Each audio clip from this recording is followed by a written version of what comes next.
know how to stop the laziness. They want to know how to stop the procrastination. You want to improve? You want to get better? You want to get on a workout program or a clean diet? You want to start a business? You want to write a book or make a movie or build a house or a computer or put together some mobile application? Where do you start? You start right here. And when do you start? You start right now.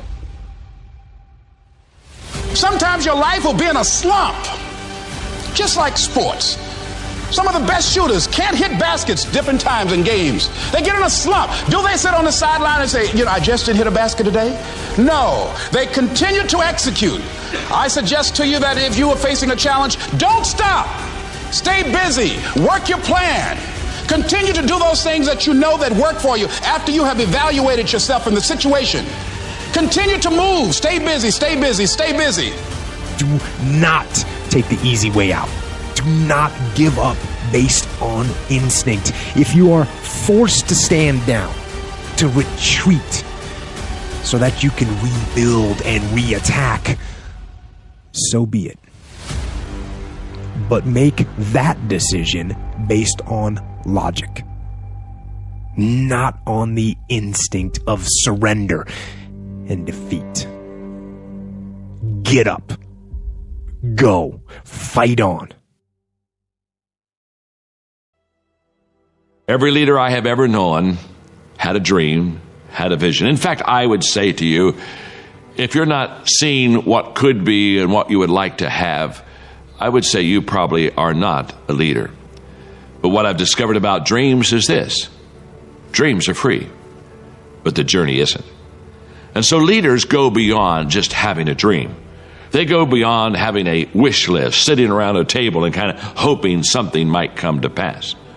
They understand that if they have a dream, if they're a dreamer, they have to pursue that. They have to take the journey. The dream's free, the journey isn't. And what leaders find is that when they go forth toward that dream, they continually have to pay that price. They continually have to realize that they make down payments on the dream they have. But there's one thing else I would like to say. All leaders realize that whatever they pay, it's worth the price, because dreams for them do come true.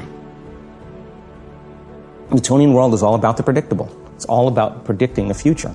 But the quantum model of reality is about causing an effect. The moment you start feeling abundant and worthy, you are generating wealth. The moment you're empowered and feel it, you're beginning to step towards your success. The moment you start feeling whole, your healing begins. And when you love yourself and you love all of life, you'll create an equal. And now you're causing an effect. And I think that's the difference between living as a victim in your world, saying, I am this way because of this person or that thing or this experience. They made me think and feel this way. When you switch that around, you become a creator of your world, and you start saying, my thinking and my feeling is changing an outcome in my life. And now that's a whole different game, and we start believing more that we're creators of reality. How do we then go from that, like mechanistically, to begin this visualization process of something that's empowering? It's me in a different state. It's my future self. Is it meditation? Is it, what does that look like? If you're not being defined by a vision of the future, then you're left with the old memories of the past, and you will be predictable in your life. And if you wake up in the morning and you're not being defined by a vision of the future, as you see the same people and you go to the same places and you do the exact same thing at the exact same time, it's no longer that your personality is creating your personal reality. Now your personal reality is affecting or creating your personality. Your environment is really controlling how you think and feel unconsciously. Because every person, everything, every place, every experience has a neurological network in your brain. Every experience that you have with every person produces an emotion. So some people will use their boss to reaffirm their addiction to judgment. They'll use their enemy to reaffirm their addiction to hatred. They'll use their friends to reaffirm their addiction to suffering. So now they need the outer world to feel something. So to change then is to be greater than your environment, to be greater than the conditions in your world. And the environment is that seductive. So then, why is meditation the tool? Well, let's sit down, let's close our eyes. Let's disconnect from your outer environment. So if you're seeing less things, there's less stimulation going to your brain. If you're playing soft music or you have earplugs in, less sensory information coming to your brain, so you're disconnecting from your environment. If you can sit your body down and tell it to stay like an animal, stay right here. I'm going to feed you when we're done. You can get up and check your emails. You can do all your texts. But right now, you're going to sit there and obey me. So then, when you do that properly, and you're not eating anything or smelling anything or tasting anything, you're not up experiencing and feeling anything, you would have to agree with me that you're being defined by a thought, right?